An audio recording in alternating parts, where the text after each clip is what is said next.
This camera bag will hurt your back. There's a risk that your gear is going to get wet or damaged if you use it for any serious landscape photography, and there's a bunch of other flaws in its design. This bag is guaranteed to last you a lifetime and will instantly make getting your gear from one place to another as a landscape photographer much easier. This works great, whereas most camera bags like this, they suck. And the craziest thing is that basically everyone agrees that camera bags suck. Ironically, that is why the average amateur photographer has so many of them. They're always looking for that next bag that will solve the issues that they have with their current bag, and so they keep buying more and more and more of them. And with that said, I'm going to help you quit your camera bag addiction today. Hi, my name is Will and I'm a fellow amateur photographer. And unlike most of the YouTube nerds who review camera bags by getting a free bag from the manufacturer, they throw their camera in there, they walk 10 minutes from a car park to get some B-roll, and then they claim to have the definitive results on that gear 2 days later,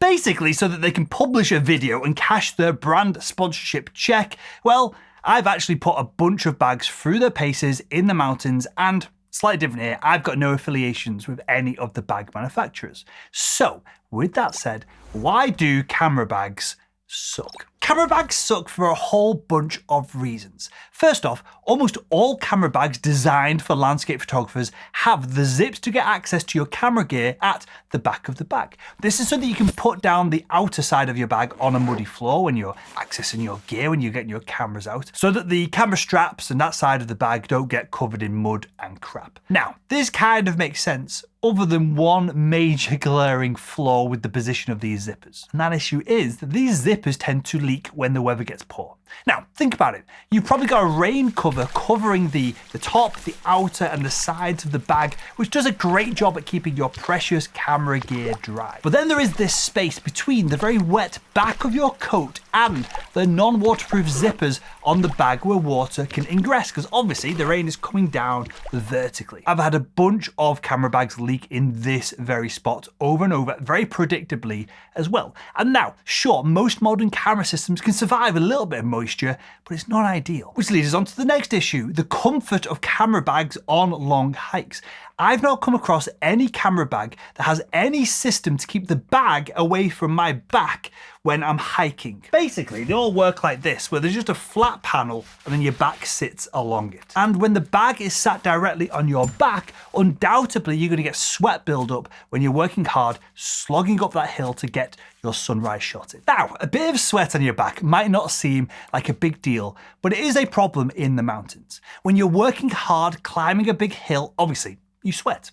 And if the sweat can't be wicked away from your skin by the layers that you're wearing and then the jacket that you're wearing over the top of it, it tends to build up. Then when you stop and take your bag off, either to take a picture or have a breather, the sweat that's on your back, on your skin, evaporates, quickly cooling you down. And getting cold in an already harsh mountain environment is not my idea of a good time. So that's the technical performance of the bag, but there's other issues with camera bags as well. Now, there are some quieter camera bags from an aesthetic point of view, but most are loud with the fact that they are camera bags. They've got logos all over them, they've got really garish colors covering them in the different materials that they're made up of. Now, to be fair, I'm not concerned about the bag itself being a bright color on the hills and mountains. That's almost a requirement so that you can be seen if there's an accident and you need help. The bigger issue is the branding that camera bag manufacturers pepper all over their bags. That's the main issue. And frankly, I don't really want to advertise that I've got $10,000 worth of camera gear on my back on the trail itself, or if the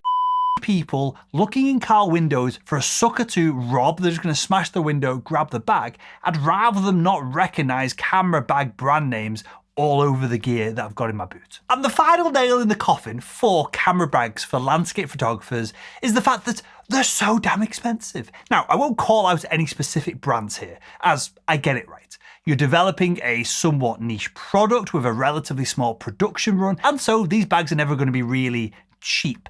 But I've seen camera bags on the market that are priced more than camera lenses. That to me is crazy. So, and I'm obviously ranting a little bit here, if camera bags suck, what is the alternative? Now, this might shock you, but the best camera bag for anyone who's serious about doing any photography work in the hills is, well, a proper hiking bag. And before you kick off on this, hear me out for a second. Now, this is a Gregory backpack that I've had for years, and it has none of the issues that I just mentioned with all traditional camera bags. The zips that you would open to get in the bag to get your camera gear out, now they're on the front in this bag. That means that they're both fully covered with a rain cover when the weather gets really bad, and it doesn't have any obvious water ingress points on the strap side of the bag either. Next, this bag has a mesh system that pushes the bag away from your back to reduce the buildup of heat and sweat when you're hiking.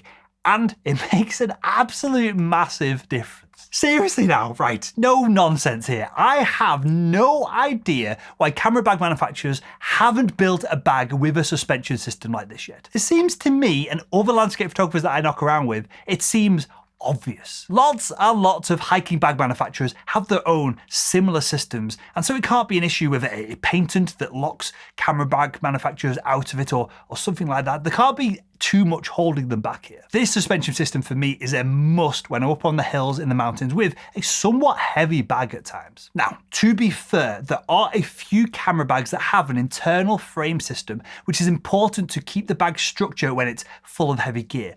But again, the hiking companies, they've just nailed this. It's far superior than on any camera bag that I've ever managed to use. And to top all of this off, from my own measurements, my hiking bag plus a camera cube to carry my camera gear safely is way lighter than my photography specific camera bags as well. And that weight saving is obviously a massive benefit when you've got a 4-hour slog up a big hill in the dark to get to your shoot before the sun rises. I think this is because camera bags have thick, heavy padding typically all over them, whereas my setup only has padding in the camera cube itself, which saves a bunch of weight. And finally, and this is an aesthetic preference, right? So you may prefer one or the other, but hiking bags don't tend to scream, hit me on the back of the head with a log and come and rob my stuff. Hiking bags are obviously used by lots of different people. They're pretty ubiquitous, and so they don't tend to draw unwanted attention, whilst the fact that they also cost the third of the price of an equivalent camera bag as well. So hopefully that's pretty compelling for you. In my opinion, most landscape photographers should be using a traditional hiking bag to carry their gear around. Honestly, like, it's as simple as that. Okay, so it can't all be positive. There are a couple of small downsides to using a hiking bag to carry your camera gear. And as I mentioned previously, my hiking bag has the zip that I use to access my camera gear on the front of the bag. That means to access that zip, I've got to put the straps at the back of the bag down on the floor, which might be muddy, it might be wet, and obviously when I pick it back up, put the bag on my shoulders, I'm going to get that on my jacket, on my back. For me, doesn't really bother me. It's a bit of mud, I'm going to get on my coat. I don't really care. But fair enough, that might be a little bit annoying for some people.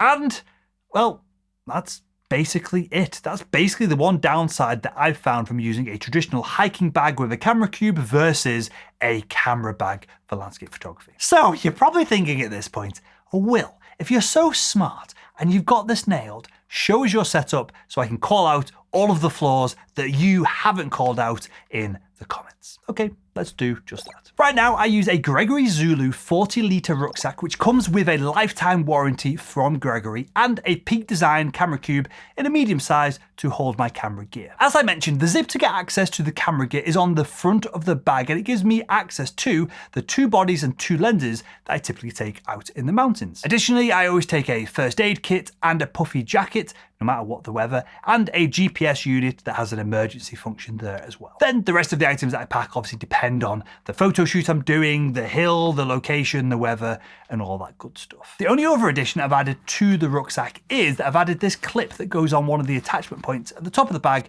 and that just keeps my tripod in check. And for me, this is the ultimate landscape photography bag. And if you disagree with that, tell me why in the comments. Otherwise, if you'd like to continue improving your photography game, why not click the video that's on the screen right now?